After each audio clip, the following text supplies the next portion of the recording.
G'day everybody, it's Dave from Wing Chun Mind Force. Carrying on with my series about Bil Jee. I'm just going to hone in on the elbowing part of the form now and just sort of talk you through a few things that I think about when I'm doing this section of the form, and some very, very profound things in this. So my last video, I think I myself was having a bit of a senior moment when I talked about Qigong Chu Shong Tin, measuring out the stance as it's called.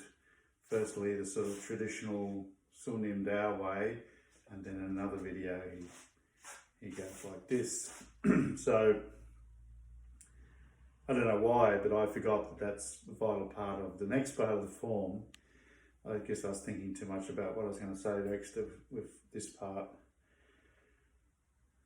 Getting your fingers into the tips and just moving them. So anyway, in this next section of Bil Jee, this unusual stepping happens, and it's an extremely cool thing.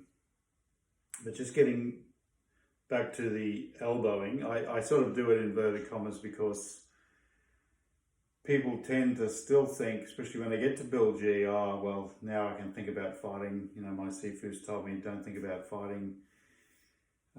Just do the forms without a fighting attitude. That's the way we do it in the Yip Man Chu Shong Tin Jim Fung lineage.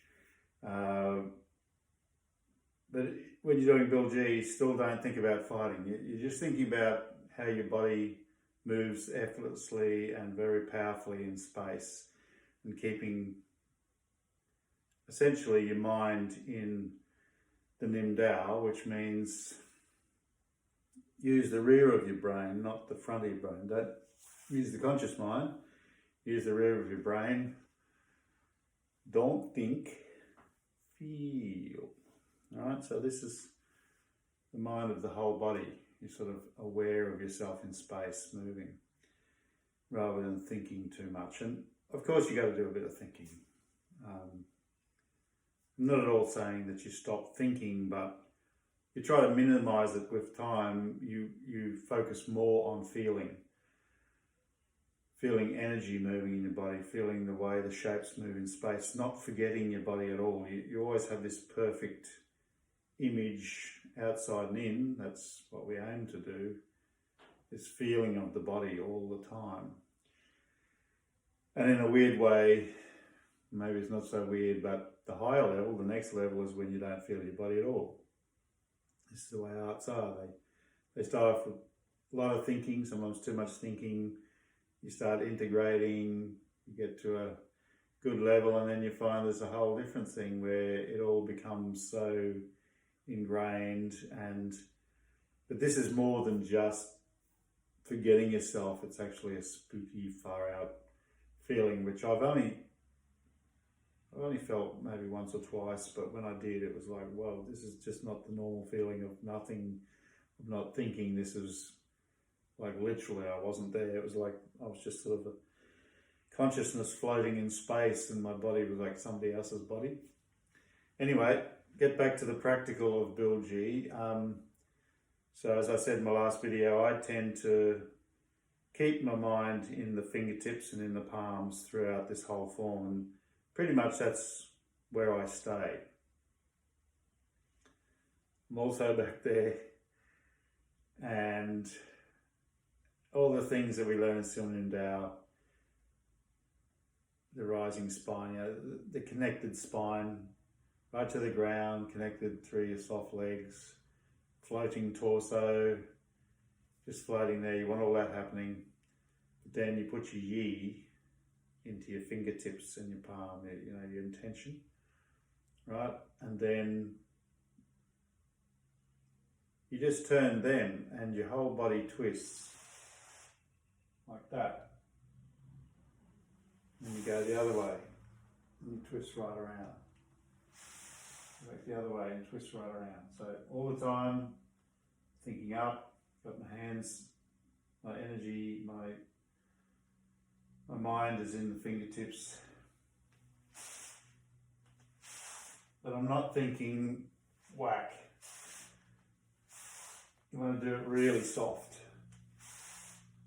And it's essentially, rather than bang, I'm going to smack somebody with the elbow, you want to be a unified body that's just turning in space, almost like a machine, but it's not really a machine, but a thing without consciousness that you don't actually think I'm doing anything, and somebody gets in the way of it, they're going to get knocked.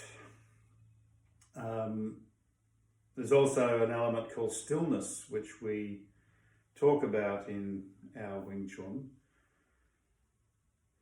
which is basically means unchanging. So if I go bang, that's not still. That's my mind's sort of stopping at that point where I'm trying to affect somebody by whacking them. To be still, that's what you want. Like you're not trying at all. That's why I focus on getting the right feeling in Bil Jee and not worrying about speed, because I think speed will come with Bil Jee. What you want to get is this loosening up, this, being free. Shoulders can move, spine's twisting, all this movement. I just have the mind and hands there, and I'm just turning. So you want to feel the whole thing. It's not just this elbow whacking, but this arm's also there. If you forget that arm, it says, "What am I, chopped liver?" You see? So it's always part of you and your whole body. Even when I'm there, I'm still aware of this. And so this, as I'm coming back, we tend to think, here's my elbow coming from here to smack somebody over there. But actually, look at this. What about this? Is this chopped liver too? That's going to call out somebody. Throw them flying. This is going to come over. It's not just the elbow, the whole thing's going to affect somebody. And in the next video, I'm going to talk about the concept of wrecking bars or baseball bats as forearms in Bil Jee. That's an important thing. Sigwon called them wrecking bars. Another friend and influence on me calls them baseball bats, but you've got to get away from this. Everything's got to be punching. This whole body is a weapon. And it's just one mass that's moving. And you don't really have to thump people. You can just send them flying. They'll tend to think, oh, I better leave that guy alone. And you can really hurt people by sending them flying straight on the ground, into a wall. Can be actually pretty dangerous. So from there, stillness means you're sort of not mentally going bang into that, you're just there. And I could show you if you're really here, but there's so much more force in that than even the slightest push. It's a bit like with the punching bag, I talk about how just at the very last second we stay relaxed, and then just at the last minute you just try to hit. That's what happens with this. It takes all the power away. If you just empty, just drop it in. I can feel that even in my hand. The whole body weight's expressed, the same as this stuff. But the whole body weight's expressed, not really by moving exactly. It's just there and just touching it. It's like some kind of thing that's spinning. You just get thrown. So then you do that one. And that, we've done similar things in other parts of the forms. Once again, just mind there. And here's where we now go like that. Okay, so there's a couple of things happening there. See how my body's moving? So my center line of my mass is going like that. And that's a bit new, isn't it? Because in Chum Q, we're stepping, we're moving that way, or we're pivoting. And in Bil Jee, we already know we're twisting. But here, there's a movement like that. There's something to contemplate. Can you get somebody to resist you on the side and just go like that? Just get into the center and move the center. Don't try to push against them. Just find your center and start it moving in space. Just ignore them. And you're going to keep going. Right out of the picture. Okay. Still running? Yes, it's a square. Sorry. I got the glasses on. So this, what is it? You reckon it is? Well, on one level you could say it's a way of freeing up your legs, a practice for kicking, which it is. It's gets involved in kicking. The kicks we do in Chum Q are similar to that. Turning here, it's a sort of physical way of thinking about just the loosening up. That's all valid. But the remarkable thing about this, that's incredibly powerful. Now, without somebody here to demonstrate, I can't show you. It's sort of hard to do actually because it just knocks people so hard. But similar to what I've talked about kicking, as if you're just going for a walk.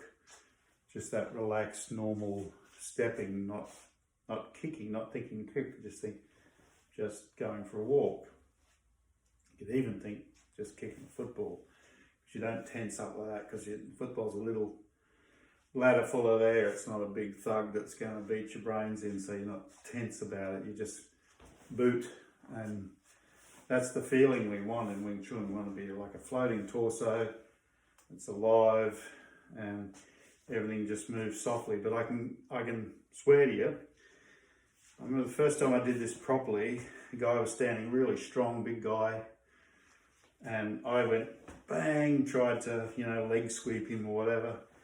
Boom, didn't do much, and then I went, okay, stop trying, and I sort of fluked it the first time. I just went boof like that, as if he wasn't there, and it completely swept him. Boom, he went down. He got up and went, wow, that was incredible. He says, it felt like, your whole mass was swinging on a rope and hit me. Boom, boom, and then I sort of got it. It was like, yeah, so like the punch, you can sort of be relaxed in that last minute, you try to take that, that's the hard style way of doing it. But soft style, which is what Wing Chun is, Form Qigong, you just don't change, and it's got incredible power in it. And there's parts in the dummy where you get this same feeling, but that's Sigong once said, if you do something 3 times in a form, it means it's important, so just do it as many times as you want. Always remember with the forms, you don't have to just religiously do it from end to end each time and that's it. You can just grab a section of it and just really work on that, just do it 1,000 times if you want. Put some nice music on and just lose yourself in it, same as that. You just stand there going like that, and this is something you can do anytime, and you see that movement. So it's not just my leg doing it, it's my whole mass. So it's like, you see what I mean? Like, chump. Chump is the right sound, chump. Ka-chunk. Chunk. Chunk.